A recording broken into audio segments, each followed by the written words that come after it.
Welcome to Daily with Doc and Becca. This program is for educational purposes only. The statements in this program have not been evaluated by the FDA. The content is not intended to diagnose, treat, cure, or prevent any diseases, nor is it intended to take the place of your primary care physician. Testimonials are shared as individual experiences of the individual sharing their testimony. Results vary and may not be typical. We do not make any claims regarding health or income. As an empowered individual, you do have options available. We are honored to have a founding father of the science of epigenetics guiding us with the best options to obtain or maintain optimal health, Dr. Joel Wallach.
Welcome to Daily with Doc and Becca. This program is for educational purposes only. The statements in this program have not been evaluated by the FDA. The content is not intended to diagnose, treat, cure, or prevent any diseases, nor is it intended to take the place of your primary care physician. Testimonials are shared as individual experiences of the individual sharing their testimony. Results vary and may not be typical. We do not make any claims regarding health. Hello and welcome to Daily with Doc and Becca. Thank you so much for joining us here today as we have an exciting show, something a little different, but it has to do with food. So I am super excited, as I love food, like many of you do, to be able to introduce healthier options and things that we can do with our food. So this program is being sponsored by dailywithdoc.com, where you can find past episodes of our show, articles, helpful information. If you have not already signed up with our newsletter, make sure that you go and sign up to the newsletter so that you can receive helpful hints and also let you know when we are going live. So again, that's dailywithdoc.com. Now, this program is a resource for an amazing community. So if somebody welcomed you or invited you to this program specifically, get back with them. They are your person. They cared enough about you. So take the time, get back with them, tell them thank you, and also what you learned or liked most about today's program. Make sure that you are also subscribing to our channels, where we are on YouTube and Rumble and Facebook and X and Instagram and so many different platforms. I can't even remember them all, thanks to AJ, our digital marketing director. So also, if you're here live with us, make sure that you are watching that profile called A Smile, as we are going to be sharing some slides, and you won't have any idea what the rest of the world is looking at if you're not watching that profile. So you can go ahead and pin it. You'll see little dots in the corner. Click the dots and it'll give you the option to pin so that you can keep that up front. And don't forget to open up the chat, as we have Marilyn, who is going to be putting information into the chat. So without further ado, it is my honor and privilege to have one of our co-hosts on with us, Now, Sheri is absolutely fantastic. She is a certified holistic health coach. She is also a certified clinical herbalist, and she's a health coach from more than one school or institute. So she is bringing her knowledge and her experience of working with individuals for decades, and also her love for fermenting food. So help me welcome to the screen Ms. Sheri Browning. Hello, Sheri. Thank you so much. You know, thank you. When you started to talk about fermenting, I was like super excited because in a previous life, I did a lot of it. I had the space to do it. I loved it. And then, life just happens and you kind of lose some of those things that you love to do. But I'm super excited to be able to introduce to our listening audience, viewers, fermenting food.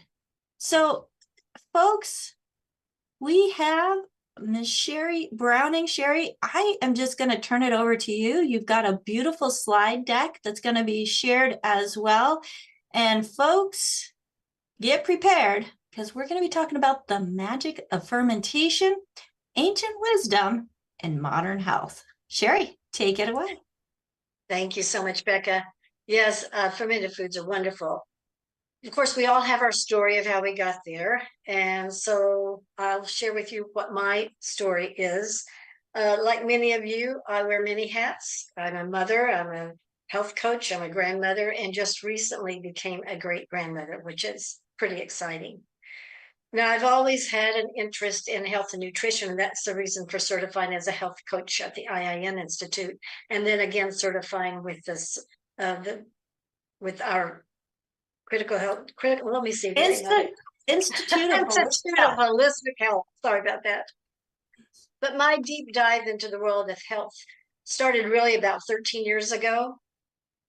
It was during a period of a demanding period. It was very, very stressful. I was working full time and I was going to school, and I was supporting my husband, Kurt, who was recovering from surgery after a heart attack. So you can imagine what life was like. It was incredibly, incredibly stressful. And that's when my own body started giving me some real signals about, sure, your health is not too good. I started having some major digestive issues, which was stress driven. It's what doctors would call IBS. You can get IBS for a number of reasons, and stress can be one of those. So it was a wake-up call, and it highlighted to me how intimately connected our minds and our bodies are. So I started on a quest to try to figure out the answers to help heal my gut. I learned a lot with my health coaching course, and in that course, they touched on fermentation. So I started really kind of searching through that. Thankfully, Kurt made a full recovery. And it was during this time that I also learned about fermented foods and the incredible benefits of fermented foods. After graduating, I felt so strongly about what I had been through, what I had learned, that I began teaching a community health class. And in that health class, I taught how to make your own fermented foods. That was just a natural fit. So let's talk a little bit about fermented foods. If I could have that first slide.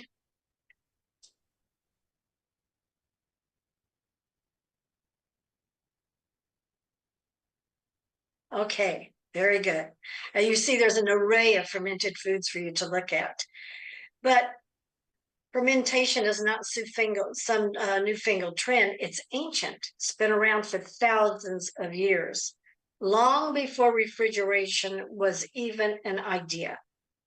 It was a smart way to keep food from spoiling, which was a big deal for survival at the time. It allowed people to store foods like vegetables, dairy, and meats for extended periods of time, which was really important during winter months or in areas where fresh food was scarce. So what happened? Refrigeration happened. Canning and pasteurization happened. Essentially, once we had refrigerators and canned goods readily available, the need to ferment food for preservation diminished in many parts of the world. But good news. The good news is that fermented foods are making a major comeback, and it seems to be driven by two main things: a growing scientific understanding of their incredible health benefits, and a desire for more authentic, less processed foods. It's like we're rediscovering the wisdom of the ages. So, what is fermentation? Well, let's see the next slide to find out just what it is. Number 2.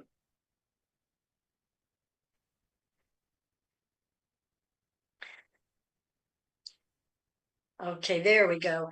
At its core, fermentation is a fascinating chemical transformation. Tiny microscopic organisms like bacteria and yeast eat the carbohydrates like sugar and starches in the food, and they change it into something new and delicious. This transformation is what gives fermented foods their unique flavors, and even those fizzy bubbles you find in things like kombucha. These tiny microbes digest and transform the food often in environments that are without oxygen.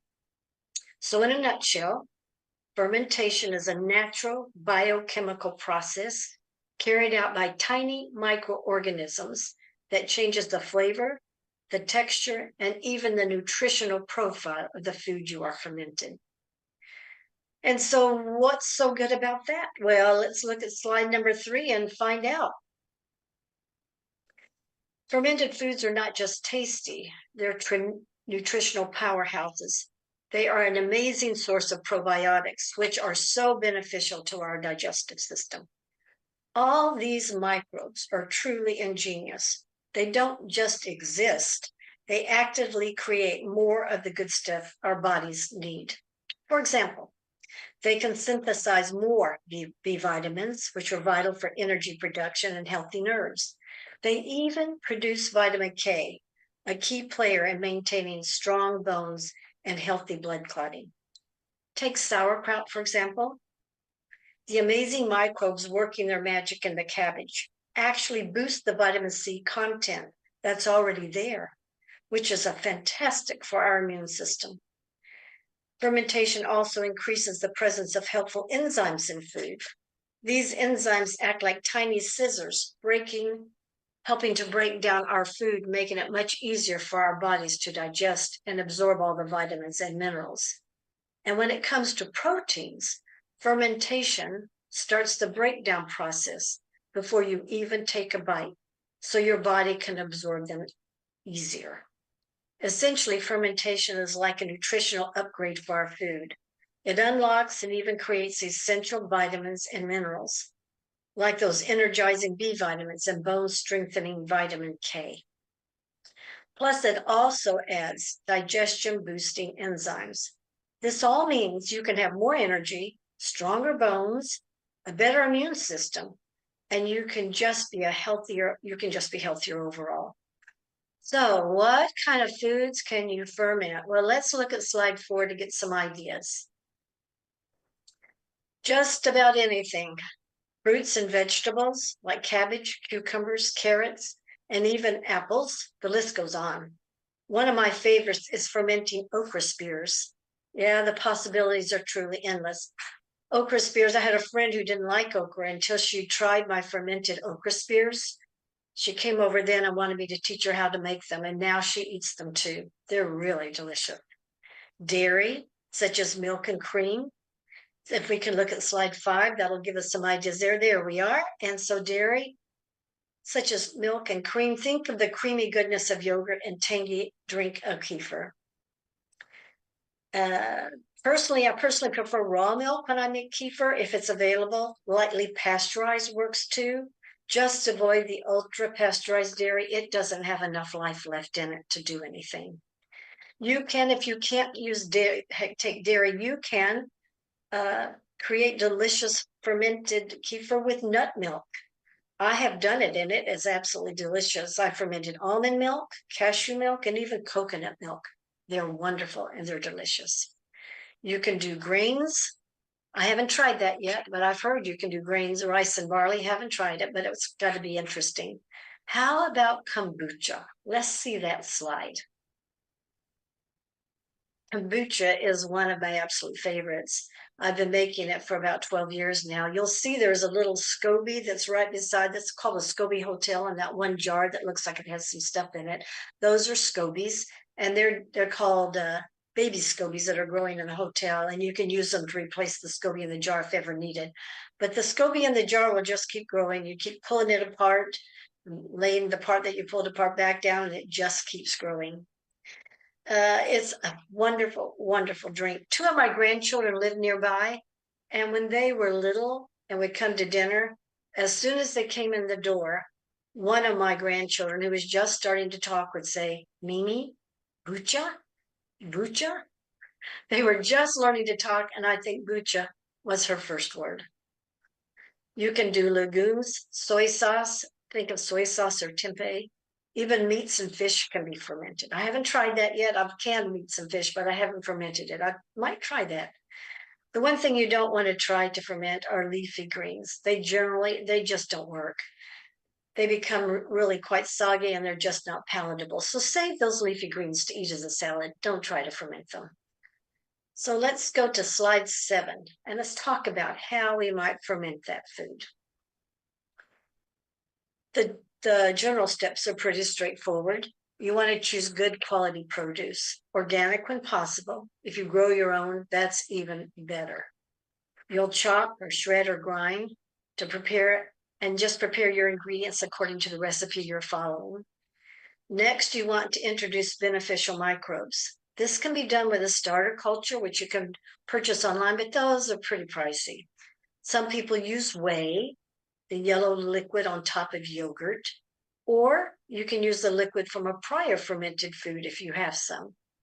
An easier way, especially if you're fermenting for the first time, is to use some of the longevity probiotic products like Flora Fx or Nightly Essence. Just open a capsule, pour it in your brine, and there you have it. But sometimes you don't need to add anything at all. Nature is amazing. Many foods naturally have their own community of beneficial microbes living right on their surface. This is called wild fermentation. I prefer the wild fermentation method when I make sauerkraut, and this is what it means. The natural bacteria that do the work are already on the cabbage leaves themselves. They're also on the bowl I'm using, on the knife I'm cutting the cabbage with. They're on my hands, and they're even in the air. You simply create the right environment for these natural bacteria to thrive, and they will transform the cabbage into delicious sauerkraut. One thing I want to point out is if your recipe calls for salt, don't skimp on the salt. That was one question that always came up in my class. Isn't this going to be too much salt? No, it is not. Using enough salt helps maintain the proper pH balance and keeps the vegetables crisp. Salt also acts as a natural preservative, so it's better to use too much than too little. Once your mixture is prepped, it goes into a clean jar and is kept on your countertop, away from direct sunlight, to allow those tiny helpers to multiply and transform the food. You'll know your ferment is ready when it reaches your desired flavor and texture.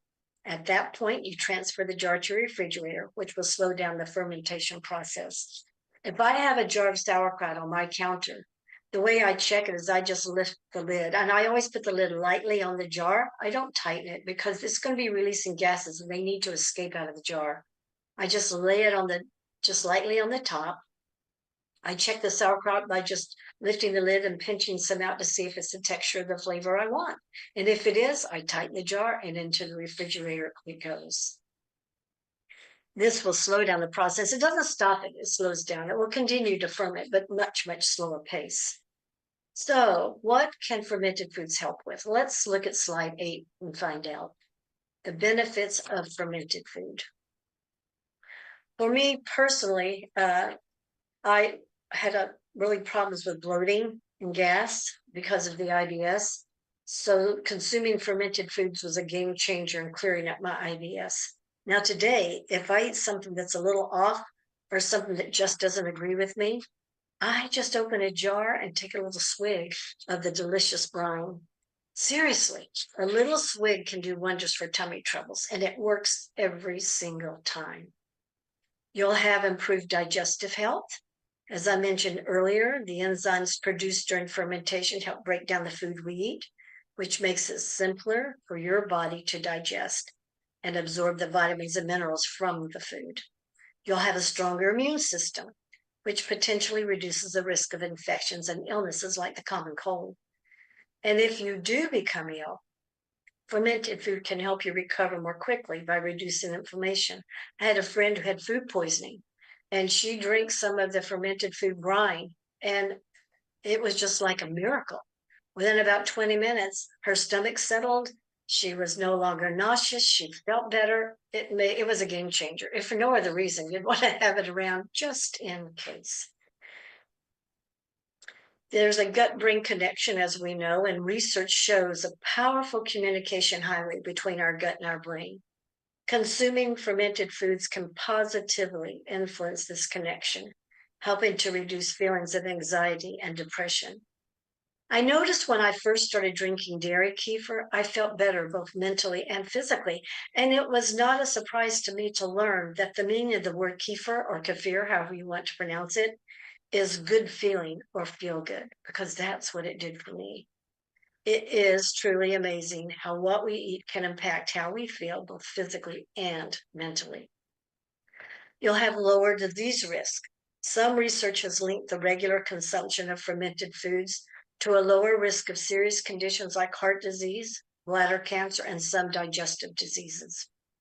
And if you want something to help your weight management, well, some studies has even suggested a link between certain probiotics found in fermented foods and healthy weight management, including reductions in belly fat and improved sugar control.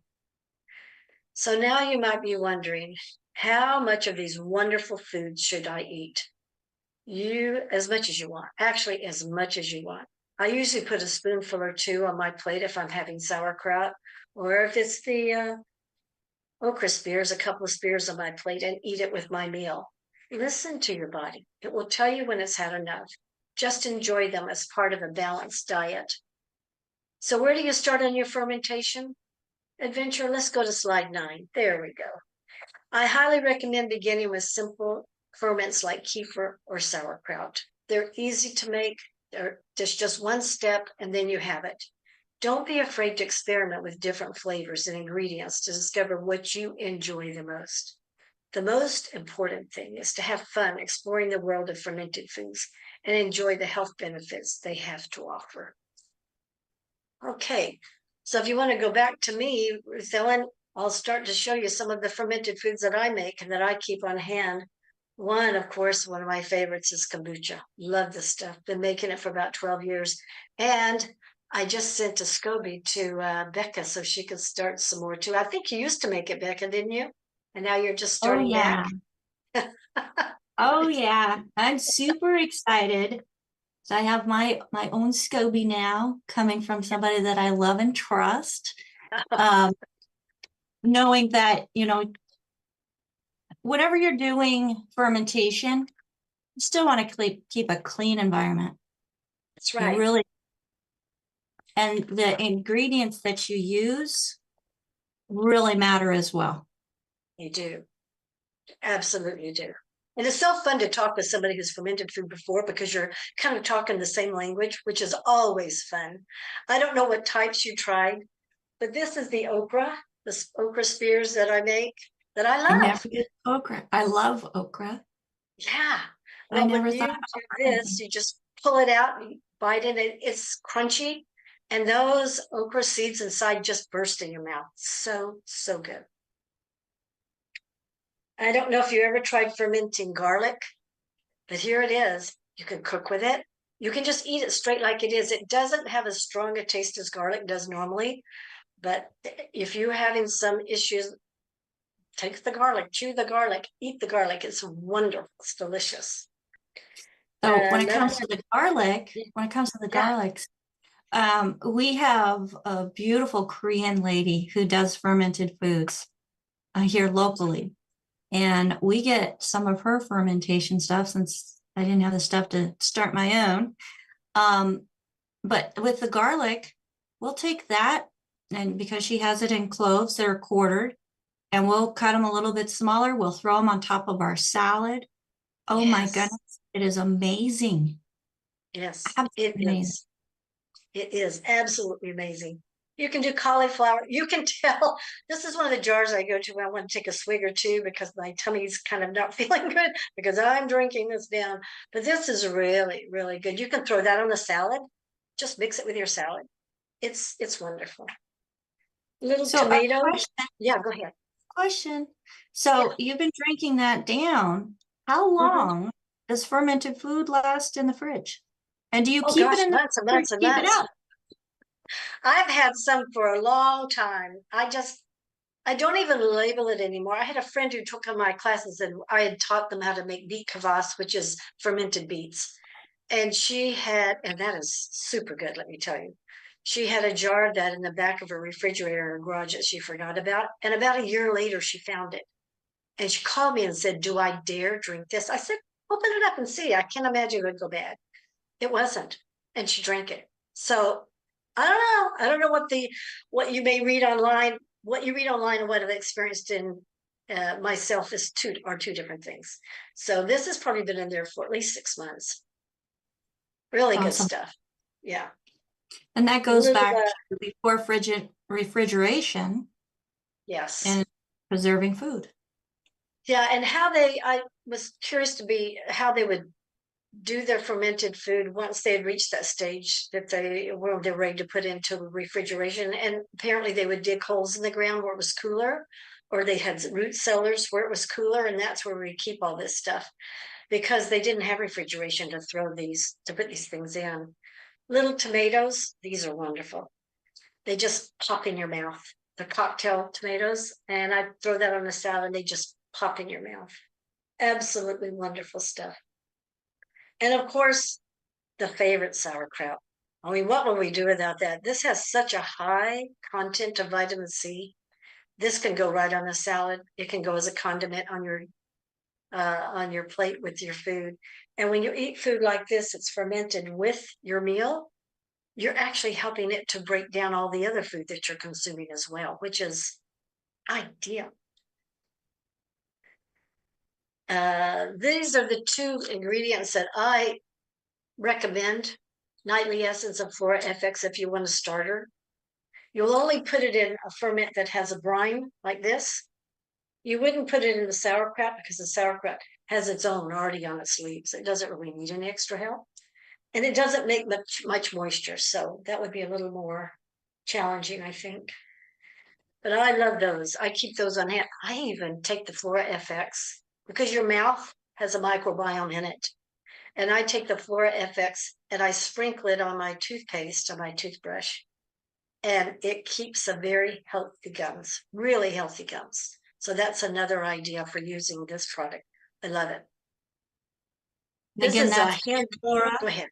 Flora FX, Yeah, Flora. FLORAFX by Longevity. So make Yep. sure that you get back with the person that shared this program with you and ask them how you can get your own Flora FX or nightly enzymes, I think is what you had mentioned prior to that. Because this program is being sponsored by Daily with Doc. If you were not referred to this program and you are watching this as a live stream or even a replay, you're going to find the link to these products in the description. So make sure you check out the description of today's show. Go ahead, Sheri. Okay, one of the tools for making sauerkraut is this handy wooden object. And I'll tell you why. When you're making sauerkraut, you want to push the cut up cabbage just as hard as you can. And when you push it down with this, you can use your fist if you want to. I did that till I got this. Push it down, it'll create its own brine. And you want it to do that. Now, eventually that brine will come up to here and the cabbage will be right below it, but it creates its own liquid. So you don't have to add anything to it, water or anything. You wouldn't want to. But this is a handy tool for pushing down. Otherwise, you can just use your fist, whatever you like. And this is the lid that I just set on lightly on the top when it's sitting on my counter. because the gases have to escape. The first time I did a fermented food in a jar, I used the screw-on metal top, that we use for canning, and I came out and there was a bulge on the top of my jar. It didn't occur to me that that gas has to escape, and if it doesn't, it's going to push up. And so if you want to use that top of the lid, you can. If you want to tighten it down, you can, but you're going to have to open it, loosen it a couple of times a day so the gases can escape. That's why I don't bother anymore. I just sit on top to keep the dust and the insects out. That's all you need it for. And then once it's ready for the refrigerator, I just tighten it up and it goes in the fridge. So what have been your experiences, Becca? You had any special ones that Well, I've done the whole tightening too tight and having the lid bulge to the point that it wasn't just the gas trying to escape, but once it got pumped up enough that the liquid was coming over. So, and it will. it will. Yeah, I always put it on a saucer because it's going to run over the side. It just does. It just keeps bubbling up, and then it goes over the side, which is fine. That's what it's supposed to do. Yeah, it's doing what it's supposed to do. But I do love those plastic mason jars because they don't create a strong seal. You can get them without a seal. Right. And then with just setting them on top, that keeps the bad stuff out, but still allows that gas to escape while it's fermenting and breaking down and making the goodness that is within. Now, Sheri, we do have a couple questions. Okay. So Philly says, I've heard not to eat fermented food if you're dealing with an overgrowth of gut fungus. Is that true? What is your experience with that? My experience with that when I have for myself or when I'm working with people is I haven't had any issues with that. I think you need to get all that good stuff in you. I would tell them this. Try it. See how it affects you. You are the best judge of how your body is going to handle fermented food. Maybe somebody had a bad experience and they put it on there. Maybe they just think it might not be wise and they posted it. I've found over the years that many things posted about fermentation are just not quite what my experience has been. I'm not saying it wasn't right. Maybe that was their experience, but I would try it and I would see how you react to it. And if it makes you feel better, then it's the right thing to do. If you start experiencing issues, then you can stop. It's that simple. Yeah, it is pretty simple. And I know with my gut issues, like you, I would take a drink and my tummy would just almost instantly start feeling better. Yes. And I love this stuff. yes. I So love it. you had mentioned the kombucha. I had a continuous feed system for my kombucha, like you did. I also had the wire top lids so that I could do pop tops so that I could even whatever they call it. do a second fermentation. That's what I do too. This is actually a ginger flavored fermented drink. I make beet kvass out of beets. You ferment beets along with lemons, some tangerine, a little bit of what's the other thing that goes in there? I can't remember my recipes in there. And I make a kvass flavored kombucha. I also make a peach flavor. I mean, there are so many. You do that second ferment. You can drink the kombucha just like it is, as you know. But if you want to add flavor or make it even a fizzier, because it will make it fizzier, just add some different flavorings. It's usually fruits. It can be ginger. It can be anything. And it will create even more bubbles and give you even a flavorful drink. My husband was addicted to sodas. Absolutely was addicted. And it's usually that bubbly sensation that we really want in our mouth. And he completely got off sodas when we started drinking kombucha because this satisfied that bubbly, fizzy flavor in the mouth. Yeah, that second fermentation definitely does add that little fizziness to it. And, you know, I was talking about the ingredients. When you're making kombucha, it does take sugar. I used only organic raw sugar. That's what I use as well. And you have to use that full cup. You have to. Your SCOBY eats the yeast in that SCOBY eats that sugar. That feeds it. You make it with tea, and the caffeine in the tea feeds that SCOBY. So you need and the tannins. So you need a good tea, a good I use a black tea. Sometimes I combine it with a green tea and a white tea and use the three together. Or sometimes if I just have the black tea, I do it that way. And then that cup of sugar. And yeah, makes some delicious kombucha. But that SCOBY has to be fed well. You can even use the SCOBY to make herbal tea. But if you do that too many times, that SCOBY will start to die because the herbs do not have what the SCOBY needs to be healthy and to be fed well. So yeah. Right. Especially those tannins. And there are herbs, and we can't forget this, folks.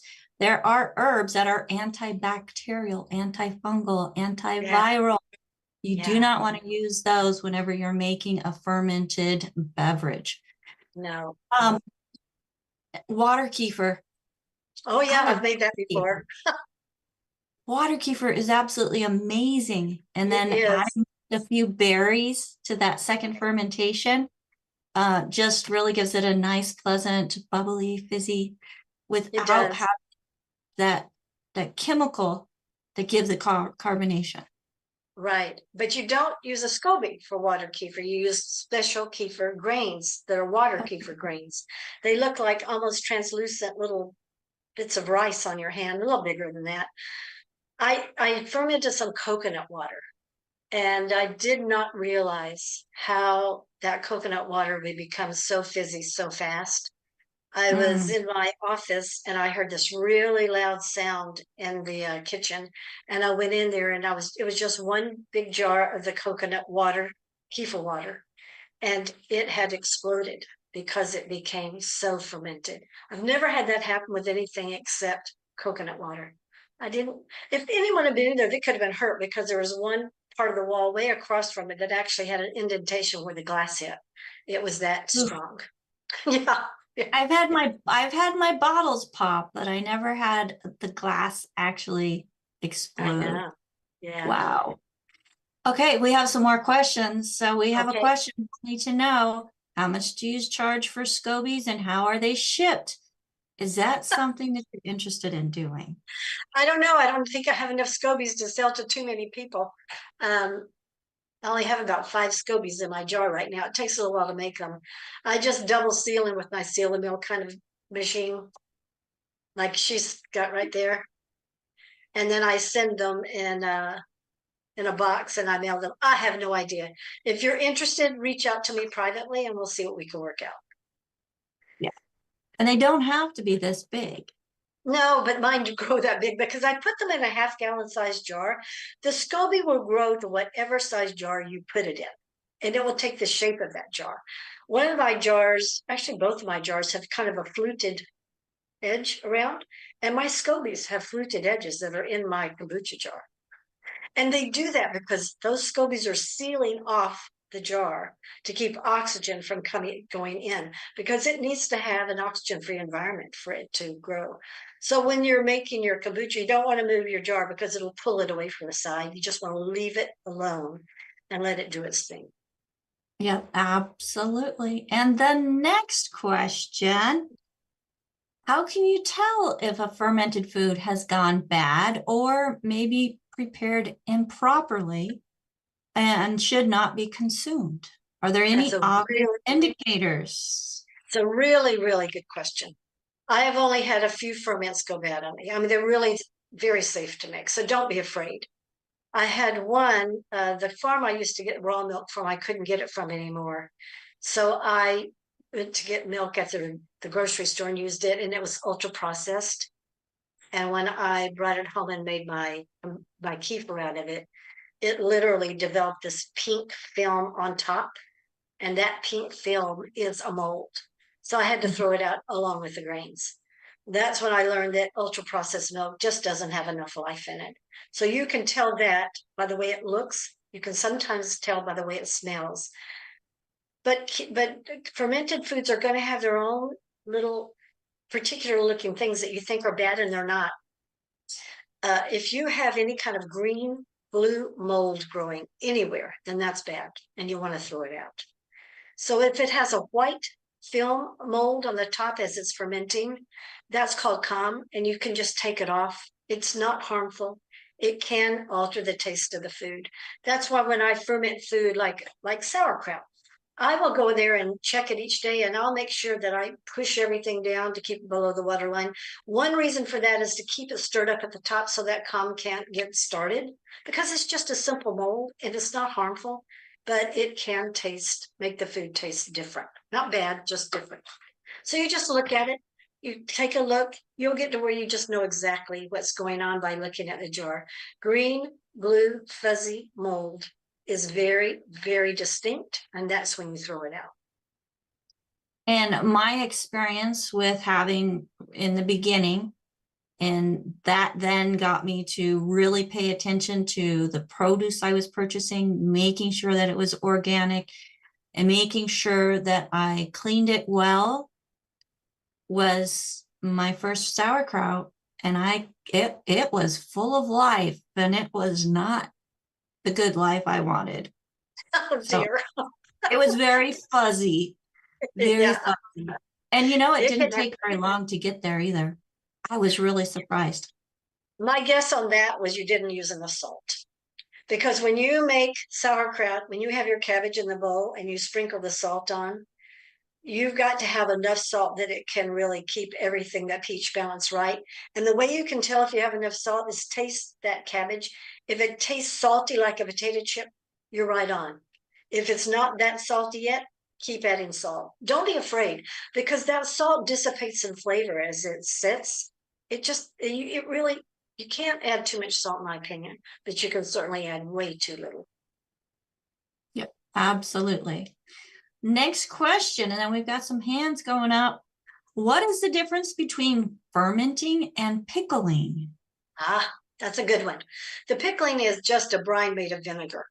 It doesn't have raw, it doesn't, it's not the right place for a lot of live bacteria to grow. It doesn't usually grow.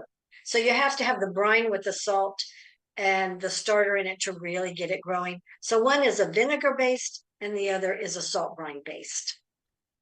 Okay. And so with the salt brine, you get the good probiotics, Yes, you prebiotics. sure do. Yes. And with the pickling, you do not. No, just vinegar. Yeah. And that's another thing people ask me about kombucha. Does it turn to alcohol? No, it doesn't. It can't unless you add certain things to it specifically to make it alcoholic. It actually will turn to vinegar. If you let it ferment too long, it becomes vinegar, which has happened to me before. When I let it set too long, and I couldn't drink it because it's so vinegary. But you can use it for salads. You can use a lot of things. It's just not that fun, and it's not fizzy anymore. It kind of all that kind of goes away when it becomes vinegar. So like you can buy in the store organic apple cider vinegar with the mother. That's right. That SCOBY Yes, is what's considered the mother. I know the mother is a SCOBY, so they produce it in such a way that it does that. But they only do it with apples. So I don't know. Maybe they can do it with other fruits. I don't know. Never tried, but it's not. It will have, of course, probiotics in it because of the way they've done it, but it's not the same as a kombucha or this brine, salt brine. Right. And then going back to the pasteurized, because I know there's a lot of apple cider vinegar that's been pasteurized, Yes. and that Yes. heat kills the goodness. It does. Heat will kill all the good stuff in the food. That's why you don't want to heat it. You can't cook with it. You just have to put it on something that is like a salad or something that will stay cold. Yes. Yeah. All right. Let's go to Ruth Ellen, who has her hand up. And Ruth Ellen, what question do you have for Sheri? I don't have a question because I think you asked the one or responded to the one that I was going to ask. But my mother-in-law is Korean, and her mother lived here, so with us, and they would make kimchi, and she would make it in this great big metal bowl, and she'd put like all kinds of stuff in it, and she would use rocks to hold it down when she would like mix it up, and she would make 3 huge jars, probably gallon size jars of it. And then they had these clay pots with really heavy lids that Harmony brought over from Korea. And my husband, Jesus and his sister were telling me that she would bury their mom used to bury those in the yard and cover them so they wouldn't get, and she would bury them and then they dig them up.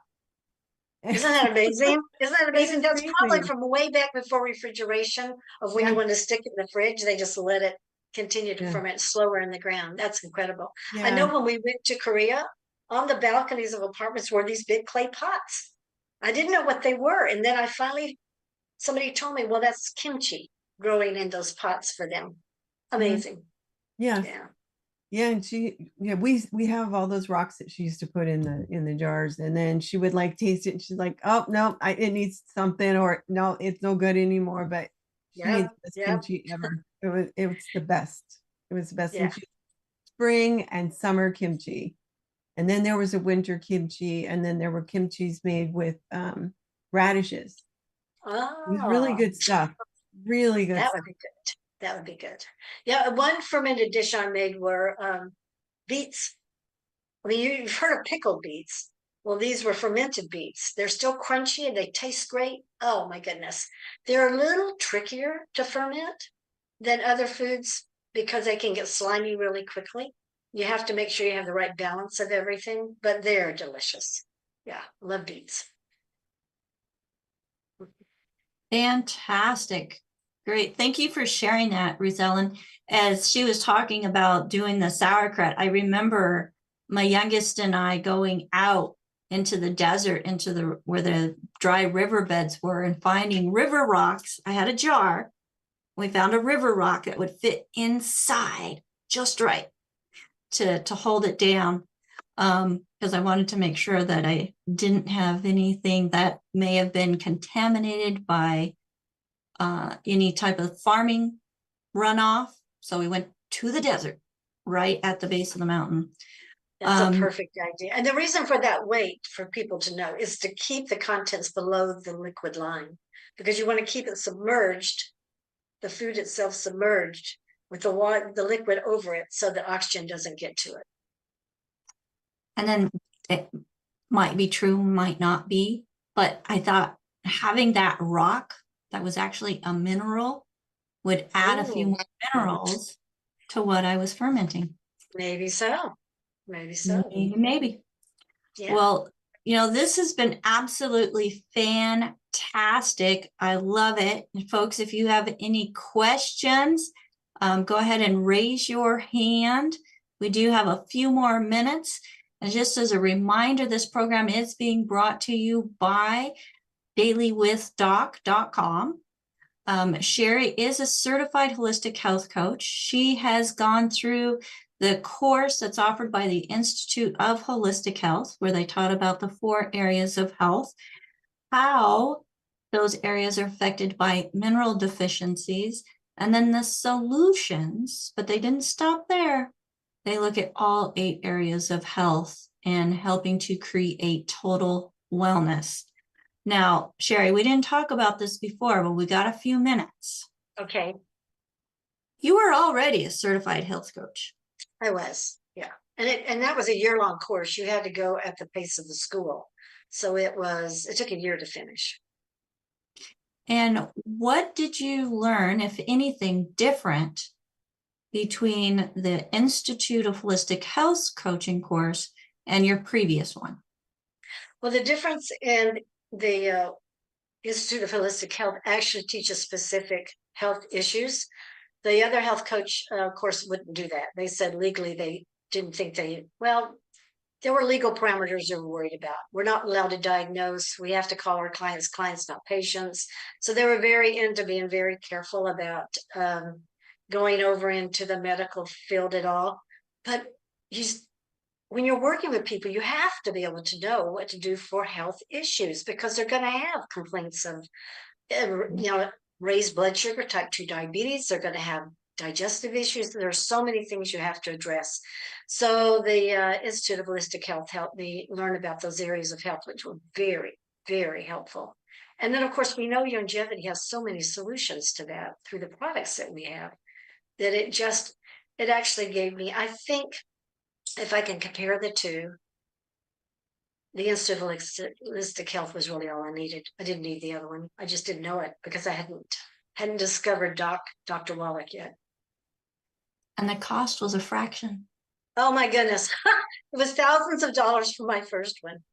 Yeah, you're right. The cost is just, it's amazing how much information you get, how much knowledge you get for the cost for the Institute of Holistic Health. Another thing that's offered is you get access to the information lifelong, where the other institute, you only got it for a year, and then you can access any of the information more. That's crazy because you constantly have to refer to what you've learned. There's no way you're going to remember everything.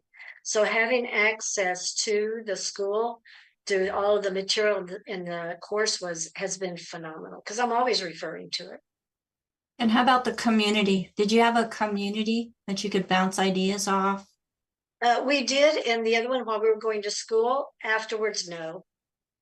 So this one, not only did I finish school, but there's an active community where you can ask questions and stay very in touch with what's going on, because we all have that common bond, and that's using medical nutrition, where you're increasing the nutrition, and we have a common goal that we're all working toward, where others, it may not be quite so common. You know, they're just doing their own thing. Absolutely. Well, thank you so much for that. And folks, if you're interested in becoming a certified holistic health coach, get back with the person that shared this program with you. Ask them if they know anything about the certified holistic health coach and if they have a link that you can check out. Now, Sheri, do you have a quick link?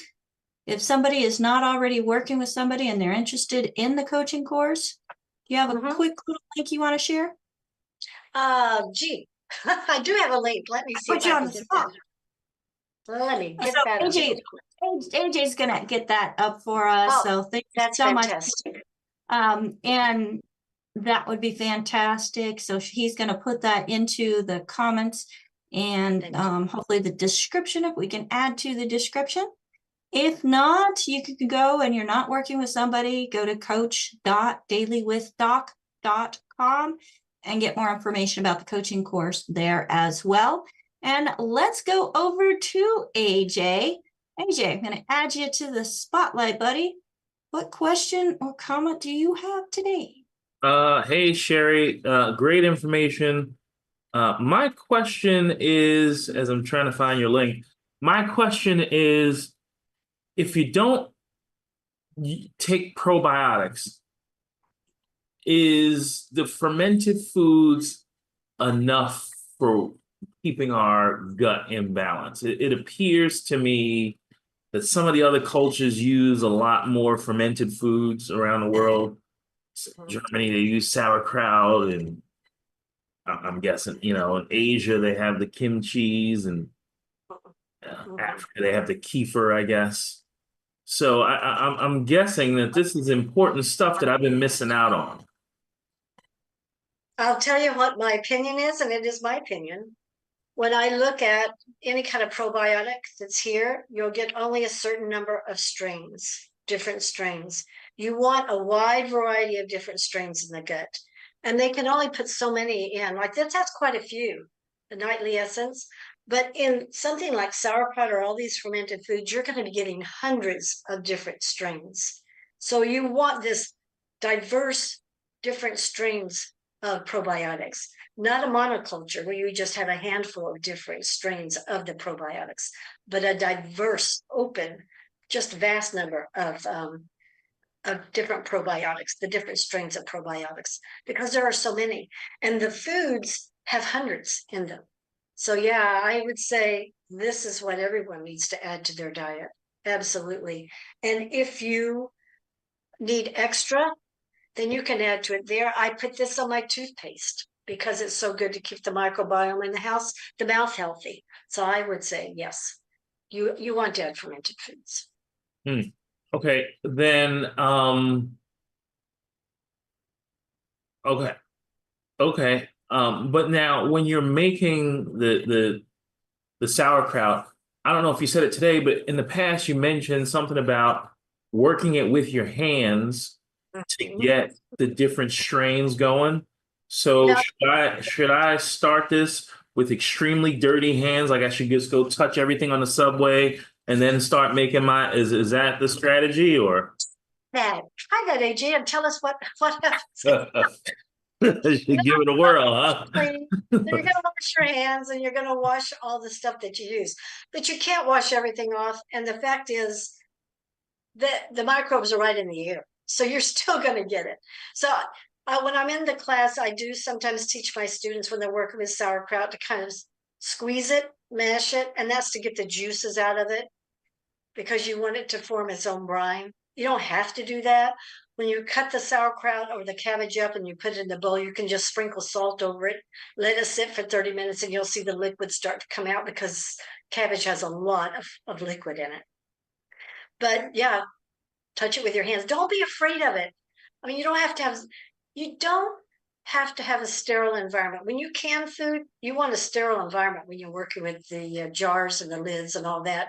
But for fermenting, you don't have to super sterile environment, but you have to have reasonably clean hands. I wouldn't use antibacterial soap on my hands right before. I just wouldn't, unless you rinse them super, super good, because you don't want to introduce anything that's antibacterial or it'll kill the bacteria. That's why when you take, let's say, mouthwash that's antibacterial and antiseptic type, it's killing that good bacteria in your mouth. You really don't want that. So keep the microbiome in your mouth healthy. And this is a great way to do it on your toothpaste or this one. And if you need extra help that the fermented foods aren't giving you enough, or maybe you just don't want to bother making fermented foods, then the next best thing is to use the probiotics. Okay, so which one is that? I mean, I heard you, I know one is Nightly Essence. What's the other one? This is Flora Fx. How are you putting Flora Fx in your toothbrush? I'm glad you asked. I just take my toothbrush, I put some toothpaste on it, I take a capsule, open it up, Capsules. and I actually put the capsule in a little small bowl in my bathroom. And then I take my toothbrush with the toothpaste on it and I dab it in that stuff. Now there's going to be some left because there's far more that you can put on your toothbrush.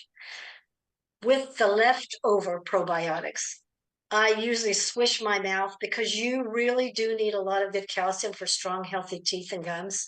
So I take OsteoFX liquid. I add as much liquid plant-derived minerals to it, so I make my own mouthwash. I add the rest of the probiotic that came from that capsule, and I use that as my mouthwash. And I swish it. And I just went to the dentist recently. She couldn't believe how good my gums were. It really is important to keep this part of your mouth really healthy. And you want to keep, if you have any kind of gum disease, then you have a calcium deficiency. That's why I use OsteoFX with the minerals. Same amount, maybe a tablespoon of each. And I use it, and you swallow. You don't spit it out like you would regular mouthwash. You're going to swallow it because it just adds more nutrition, more calcium to you. Fantastic, Sheri. You are a natural. I'm old. Been around Yes, a while. she is. Yes, she is. So we have one more question and then another comment. And Sheri, Corey wants to know, are those jars glass or plastic or doesn't matter? Oh, it matters. They're glass. You can use a plastic lid, but you must have a glass jar. You don't want to ferment in plastic. And then final comment. Bruce says, I called the 24-hour hotline and Sheri answered the phone. She was the nicest, most patient person I could have talked to, and she helped me. Thank you, Becca. You have a great team, and I do. I am so very blessed. Thank you so much, Bruce, for sharing that with us. And if I could have today's team up on the screen with us, that would be absolutely fantastic as we are coming up on the top of the hour. Folks, you have been watching Daily with Doc, a special program offering information and the benefits of the magic of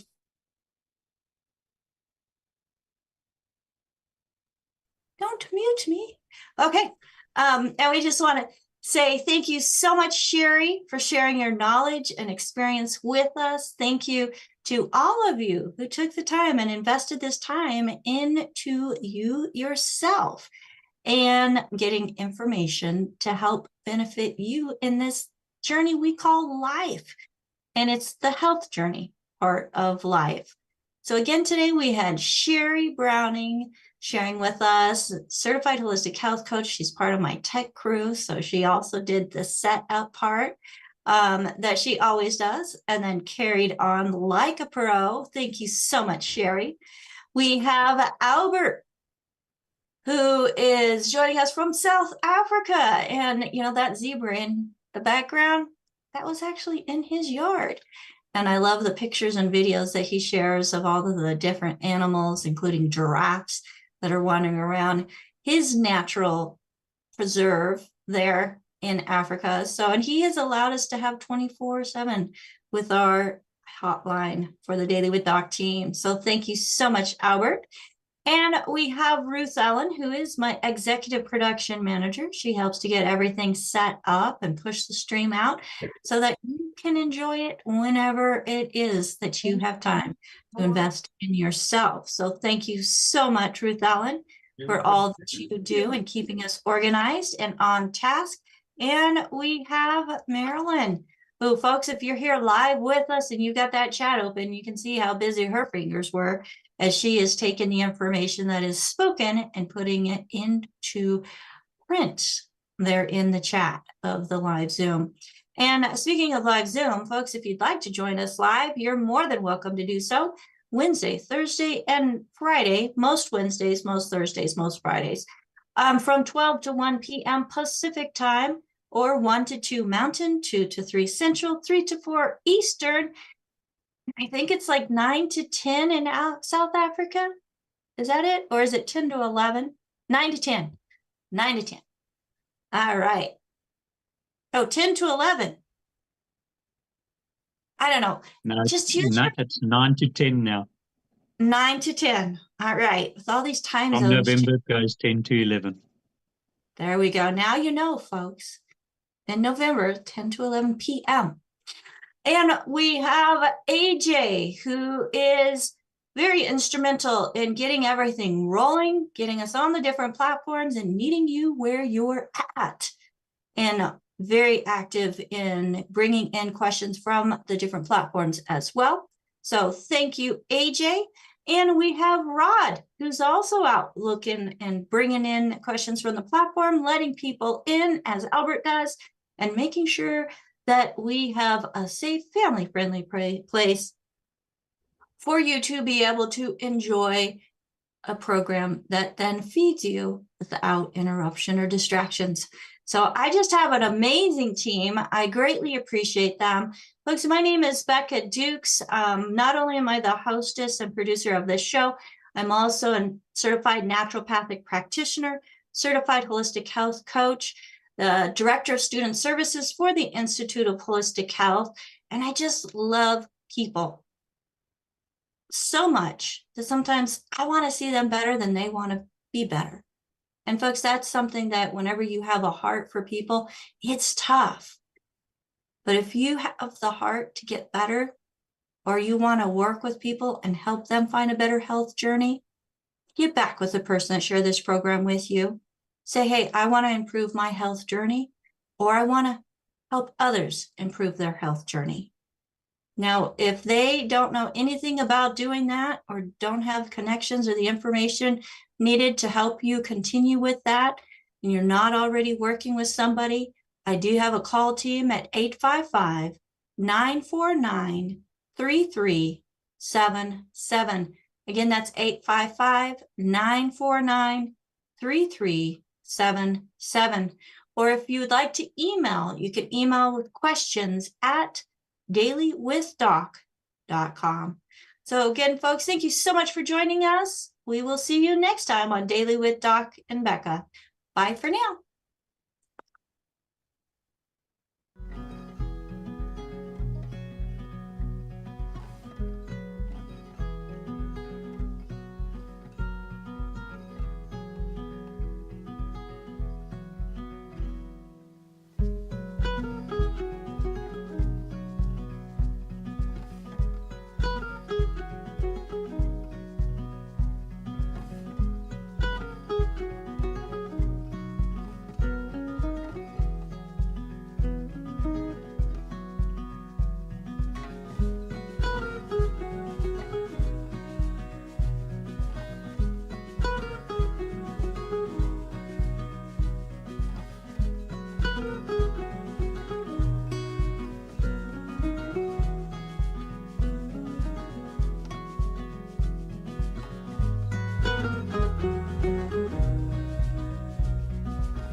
Welcome to Daily with Doc and Becca. This program is for educational purposes only. The statements in this program have not been evaluated by the FDA. The content is not intended to diagnose, treat, cure, or prevent any diseases, nor is it intended to take the place of your primary care physician. Testimonials are shared as individual experiences of the individual sharing their testimony. Results vary and may not be typical. We do not make any claims regarding health or income. As an empowered individual, you do have options available. We are honored to have a founding father of the science of epigenetics guiding us with the best options to obtain or maintain optimal health, Dr. Joel Wallach.